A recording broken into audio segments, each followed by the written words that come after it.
Mrs Nageena Aslam صاحبہ کا ہے. جی سوال ہے, انہوں نے کہا ہے کہ یہ سوال پڑھ دیا جائے.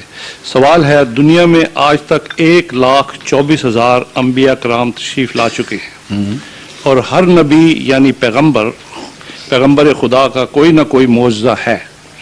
کیا آپ داعی نبوت مرزا غلام احمد صاحب کے معجزہ یا معجزات پر روشنی ڈالیں گے؟ ہاں ڈال سکتا ہوں, لیکن ان کو یاد ہیں 1,24,000 انبیاء کے معجزے؟ انہوں نے 1,24,000 لکھے.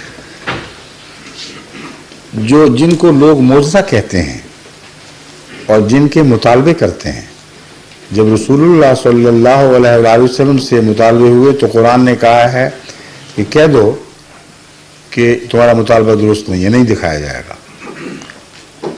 اور ساتھ یہ وعدہ فرداوا کیا کہ کہہ دو کہ اگر دکھایا جائے گا تو تم ایمان نہیں لاؤ گے, اس لیے کوئی فائدہ ہی کوئی نہیں. حضرت موسیٰ کا معجزہ دیکھ کر سوائے ان جادوگروں کے جو حقیقت سے آگاہ تھے, کتنے ایمان لائے تھے فرعون کی قوم میں سے؟ ایک بھی نہیں. حضرت عیسیٰ کے معجزے دیکھ کر ذرا گنوائیے تو صحیح کہ کتنے ایمان لائے تھے. جتنے حواری ہیں ان میں سے ایک بھی معجزے کی بنا پر ایمان نہیں لایا. حضرت عیسیٰ کے منہ کی سچائی تھی, آپ کے دلائل تھے, اور اس کے سوا ساری عیسائیت کی تاریخ سے ثابت ہے کہ ایک شخص بھی حضرت عیسیٰ علیہ السلام کا معجزہ دیکھ کر آپ کا مومن نہیں بنا. تو یہ معجزے کیا ہیں پھر؟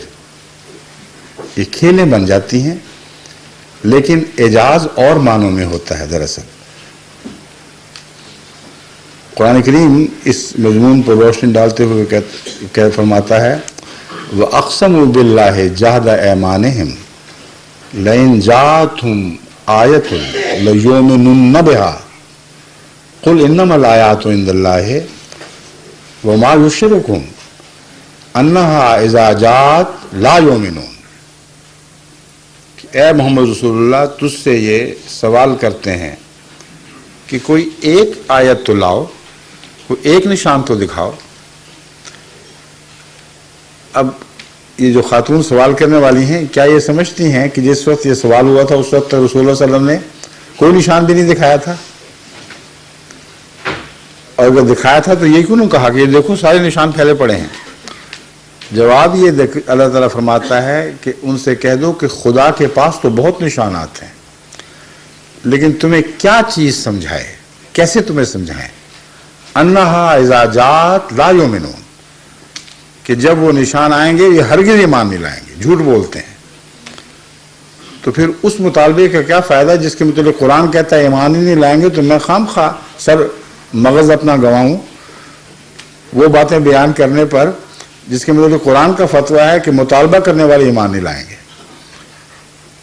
پھر ایمان کیسے لاتے ہیں؟ اس کے لیے قرآن کریم نے واضح قطعی اصول بیان فرمائے ہوئے ہیں, اور وہ سب سے بڑا قرآن کا معجزہ ہے جو جن اصولوں پر ہر نبوت کی سچائی پرکھی جا سکتی ہے, ہمیشہ پرکھی گئی ہے. اور وہ 3 حصوں میں بیان ہوئے ہیں. بہت سے اور بھی ہیں مگر میں 3 حصوں کو خصوصیت سے آپ کے سامنے رکھتا ہوں. پہلا, وہ دعوے دار جس نے خدا کی طرف سے ہونے کا دعویٰ کیا ہے, اس کی وحی کا دعویٰ کیا ہے. کیا کوئی ذریعہ ایسا ہے کہ انسان خدا اور بندے کے درمیان حائل ہو کر سن کر کہہ دے کہ میں نے سنا تھا, کوئی نہیں, خدا نے کوئی نہیں کہا؟ کسی کو پتہ لگ ہی نہیں سکتا. کس طرح لوگ ایمان لاتے ہیں, اس کی سابقہ زندگی پر اس کی گواہی دیتی ہے. اگر وہ شخص بچپن سے جوانی سے ادھیڑ عمر تک یعنی 40 سال کی عمر تک ساری سوسائٹی میں ایک سچے انسان کے طور پر معروف ہو, اس نے کبھی کوئی بد کرداری نہ کی ہو, کبھی جھوٹ نہ بولا ہو, کسی جگہ غلط بات نہ کہی ہو, تو قرآن کریم فرماتا ہے کہ یہ اس کے لیے اس کی صداقت کا گواہ ہے. رسول اللہ صلی اللہ علیہ وسلم کو فرمایا کہ ان کو کہہ دے وَقَدْ لَبِثْتُ فِيكُمْ عُمُرًا مِّن قَبْلِهِ أَفَلَا يُؤْمِنُونَ افلا تعقلون. ان سے تو کہہ دے کہ میں نے ایک پوری عمر تمہارے اندر گزار دی ہے اس سے پہلے, تم کیوں نہیں دیکھتے اس عمر کو؟ عقل کیوں نہیں کرتے کہ وہ شخص جو بچپن سے جوانی، جوانی سے بڑھاپے تک صاف گو پاک باطن انسان ہو، جس کو قریب سے دیکھنے والے اس کے ہم مذہب اور غیر مذاہب والے بھی سارے کہیں کہ یہ امین ہے، یہ صدیق ہے، صدوق ہے یا صدیق ہے، 40 سال کی عمر میں اچانک اس کو کیا سوجی کہ خدا پر جھوٹ بولنے لگ گیا؟ یہ دلیل حضرت مسیح موعود علیہ الصلوۃ والسلام نے اپنے حق میں بھی پیش فرمائی ہے کہ میں رسول اللہ صلی اللہ علیہ وسلم کی امت میں آپ کی غلامی کا دعوے دار ہوں، نئی نبوت کا دعوے دار نہیں ہوں، مجھے اسی کسوٹی پہ پرکھو۔ اور امر واقعہ یہ ہے کہ اس دعوے سے پہلے کہ مجھے خدا نے مسیح کا مسیل بنا کے بھیجا ہے، تمام امت مسلمہ آپ کی مداح تھی۔ بڑے بڑے علماء جو قریب سے آپ کو جانتے تھے، جیسا کہ محمد حسین صاحب بٹالوی، جو اہل حدیث کے سارے ہندوستان کے امام تھے اور جن کی شہرت عرب دنیا میں بھی پہنچی ہوئی تھی، انہوں نے آپ کی کتاب براہین احمدیہ پر ایک تبصرہ لکھا اور پہلے بھی اور لکھ چکے تھے باتیں۔ وہ کہتے ہیں ہم اس شخص کو جس نے یہ کتاب لکھی ہے اسلام کی تائید میں، اس کو ذاتی طور پر جانتے ہیں اور یہ گواہی دیتے ہیں کہ جب سے رسول اللہ صلی اللہ علیہ وسلم کے زمانے سے لے کر آج تک کوئی ایک شخص بھی ایسا نہیں ساری تاریخ اسلام میں جس نے اپنے جان، مال، زبان اور قلم سے اسلام کی تائید میں ایسا علمی جہاد کیا ہو جیسا اس کتاب میں ہمیں ملتا ہے۔ اور جب دعویٰ کیا تو اس نے اعلان کیا کہ میں نے ہی اس کو زمین سے اٹھا کر آسمان پر چڑھایا تھا، میں ہی نیچے گراؤں گا۔ کہاں گئے مولوی محمد حسین بٹالوی گرانے والے؟ وہ جو کہتے تھے میں قادیان سے باہر شہرت نکلنے نہیں دوں گا، اب ساری دنیا میں حضرت مسیح علیہ السلام کی سچائی کو تسلیم کرنے والے 150 ملکوں میں پھیل چکے ہیں، اور بھی دنیا میں مذاہب میں کثرت سے پھیلتے، یہ بات نہیں ہے۔ بات یہ ہے کہ ایک شخص جو اکیلا ہو، اس کی پہلی زندگی اس کی سچائی کی گواہ ہو، جب وہ خدا کے نام پر دعویٰ کرے تو اس کو جھٹلا دیا جائے، اس کا خاندان بھی چھوڑ دے، اس کے ہم مذہب بھی چھوڑ دیں، پھر خدا تعالیٰ اس کو یہ غلبہ عطا کرے، تو اس میں بڑی بھاری ایک صداقت کی دلیل ہے، اور اسی کو معجزہ کہا جاتا ہے۔ وہ حقیقی معجزہ جو قرآن نے نبیوں کے حق میں پیش فرمایا ہے۔ پھر اس کے بعد دعوے کے بعد کی زندگی سے تعلق رکھنے والا ایک نشان قرآن کریم یہ پیش فرماتا ہے کہ تم تو کہتے ہو اس نے خدا پر جھوٹ بول دیا ہے، اور اتنا بڑا جھوٹ پورا قرآن بنا رکھا ہے۔ ہم یہ کہتے ہیں، یعنی قرآن کی آیت ہے وَلَوْ تَقَوَّلَ عَلَيْنَا بَعْضُ الْأَقَاوِيلِ لَأَخَذْنَا مِنْهُ بِالْيَمِينِ ثُمَّ لَقَطَعْنَا مِنْهُ الْوَتِينَ فَمَا مِنْكُمْ مِنْ أَحَدٍ عَنْهُ حَاجِزِينَ۔ تم کہتے ہو خدا پر اتنا بڑا جھوٹ بولا، ہم کہتے ہیں اگر معمولی سا بھی بولتا اور خدا کی نمائندگی کا دعویٰ کر بیٹھتا تمہارے اوپر، تو تم سے زیادہ خدا کا فرض تھا کہ اس کو ڈسٹرائے کرتا، اس کو ہلاک کرتا، کیونکہ انسان کے بس میں تو یہ ہے ہی نہیں کہ کسی کی سچائی معلوم کر لے، خصوصاً جس کا پس منظر ایسا صاف ہو۔ لازم ہے کہ لوگ دھوکہ کھا جائیں گے پھر اگر وہ جھوٹا ہو تو، یا اچانک پاگل پن پودے اس کو، تو پھر خدا کی ذمہ داری ہوتی ہے کہ اس کو اور اس کے سلسلے کو کاٹ دے اور ہلاک کر دے۔ یہی وجہ ہے کہ رسول اللہ علیہ وسلم کے بعد جو بہت سے نبوت کے دعوے دار ہوئے ہیں ان کا نام و نشان مٹ گئے۔ کوئی دکھائے تو صحیح کسی متنبی کا سلسلہ جو آج بھی جاری ہو، مگر رسول اللہ صلی اللہ علیہ وآلہ وسلم والا معیار ایک سند ہے آئندہ آنے والے سچے کے حق میں۔ مطلب اس کا آیت کا یہ ہے کہ اگر یہ ہم پر کچھ تھوڑا سا جھوٹ بھی بولتا تو ہم اسے دائیں ہاتھ سے پکڑ لیتے، مراد یہ ہے کہ اس کی طاقتوں کے سرچشمے پر ہاتھ ڈال دیتے اور پھر اس کی رگِ جان کاٹ دیتے، اور تم میں سے کوئی نہ ہوتا جو ہمارے اور اس کے درمیان حائل ہو سکتا۔ کتنا فرق ہے ان باتوں میں کہ غیر احمدی علماء کہتے ہیں کہ مرزا صاحب اس لیے بچ گئے کہ انگریزوں کی حکومت تھی، اور انگریزی طاقت کے سامنے اللہ بیچارہ کیا کرتا؟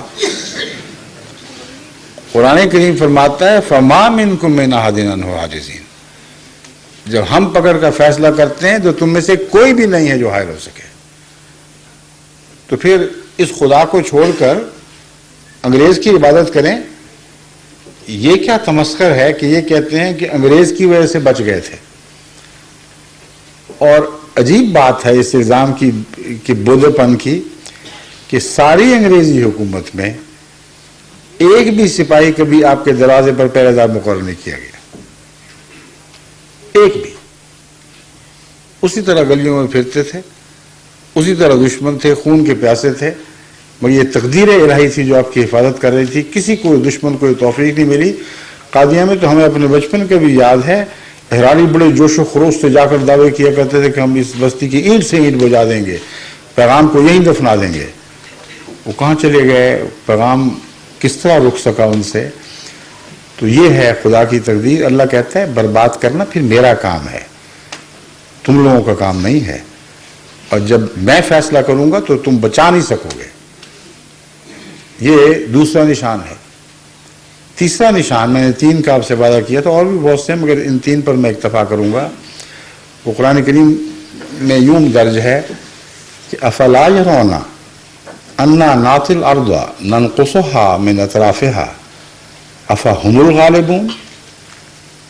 یہ لوگ دیکھتے کیوں نہیں کہ محمد رسول اللہ کی زمین تو پھیل رہی ہے، یہ مفہوم یہ داخل ہے، لیکن جو بات کہتا ہے قرآن کریم وہ یہ ہے انا ناتی الارض ننقصها من اطرافها، کہ ہم محمد رسول اللہ صلی اللہ علیہ وسلم کے انکار کرنے والوں کی زمین کو کناروں سے تنگ کرتے چلے جا رہے ہیں. ان کی زمین چھوٹی ہو رہی ہے اور محمد رسول اللہ کی زمین بڑھ رہی ہے. وہ کیسے غالب آ جائیں گے؟ جس کی زمین گھر رہی ہو، جس کی ٹیریٹری چھوٹی ہو رہی ہو، وہ دعوے مارے کرے کہ میری زمین چونکہ بڑی ہے اس لیے میں غالب آ جاؤں گا. اس کے لیے اتنی زبردست منطقی دلیل ہے تو بڑی، لیکن اس کے باوجود ایک چھوٹی سی زمین پھیل رہی ہے اور تمہاری زمین کم ہو رہی ہے. جیسے ایک تالاب میں ایک قطرہ دہی کا ڈال دیں جس میں دودھ بھرا ہوا ہو، تو تالاب جتنی مرضی تالی کرے کہ میں بہت زیادہ ہوں، اس بیچارے قطرے کی کیا حیثیت ہے، مگر دہی کا ایک قطرہ سارے تالاب کو چاٹ جائے گا. بس نبوت کی سچائی کی یہ علامت ہے جو قرآن کریم نے رسول اللہ صلی اللہ علیہ وسلم کے حق میں استعمال فرمائی اور بڑے وضاحت اور قوت کے ساتھ پیش فرمائی ہے. اب حضرت مسیح موعود علیہ السلام کے ساتھ بالکل یہی معاملہ پیش آیا ہے. وہ جسے اپنوں نے چھوڑ دیا، یعنی تمام مسلمان اس وقت کے دشمن ہو، وہ جس کی حکومت یعنی انگریزی حکومت کہ خدا کے بیٹے یعنی ان کے مظلومہ خدا کے بیٹے کی موت کا اعلان کیا اور یہ کہتے ہیں اس کا ایجنٹ ہے.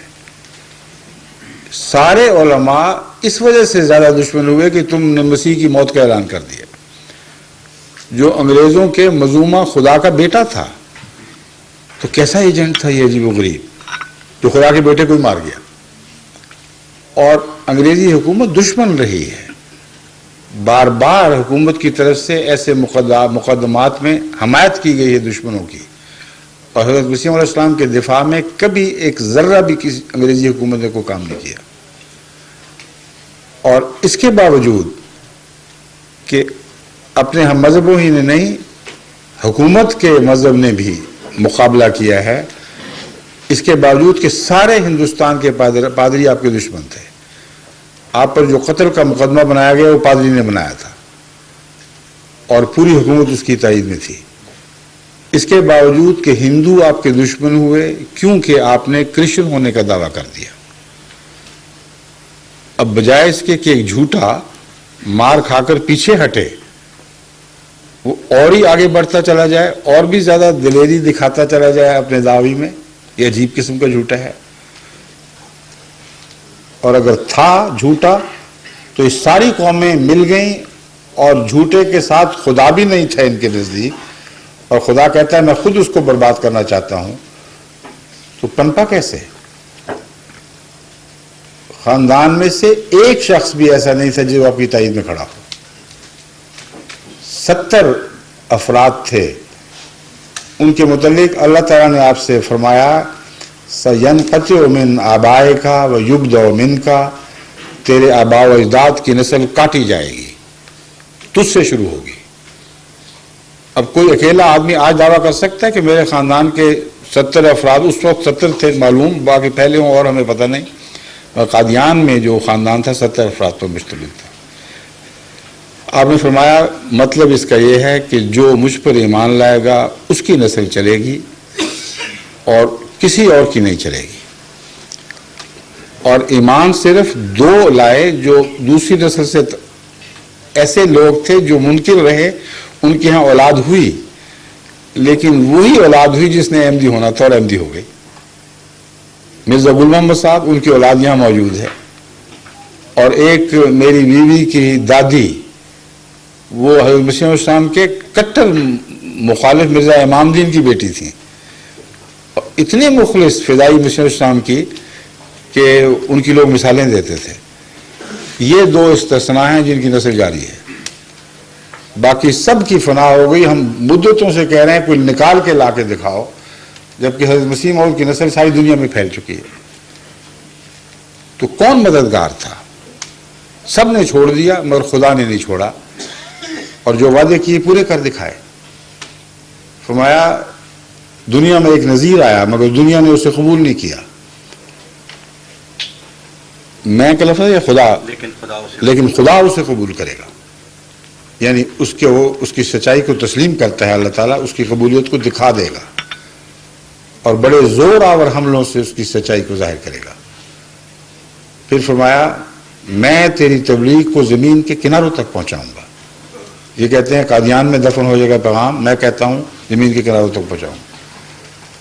اب کسی جھوٹے سے خدا ایسی حرکتیں کرتا ہے کہ اس کی تبلیغ کو زمین کے کناروں تک پہنچانے کا وعدہ اس وقت کرے جب وہ اکیلا ہو، اور کروڑ ہاتھ سے اوپر، 1 کروڑ سے اوپر بنا دے 100 سال کے اندر،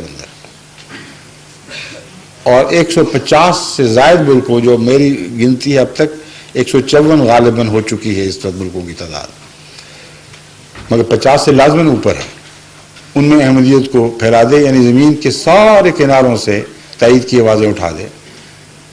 افریقہ بھی شامل ہے، امریکہ بھی شامل ہے، انگلش یورپ کے ممالک، مشرق بعید کے ممالک، مشرق قریب کے ممالک، یعنی یہ کون سا تصرف ہے؟ جب تک الہی تائید حاصل نہ ہو ایسی باتیں نہیں ہوا کرتی۔ اگر خدا نے یہ سلوک کیا حضرت مرزا صاحب سے، تو پہلے جھوٹے دعوے داروں کا بیچاروں کا کیا قصور تھا کہ ان کو سب کو برباد کر دیا، کسی کا نشان نہیں چھوڑا۔ تو یہ دلائل ہیں جو زندہ اور دائمی دلائل ہیں۔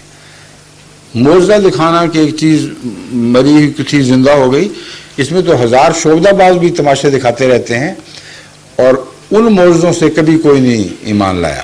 یہ معجزے جو قرآن نے دکھائے ہیں، ان کے نتیجے میں کثرت سے لوگ ایمان لاتے ہیں۔ حضور یہ اگلا سوال جو ہے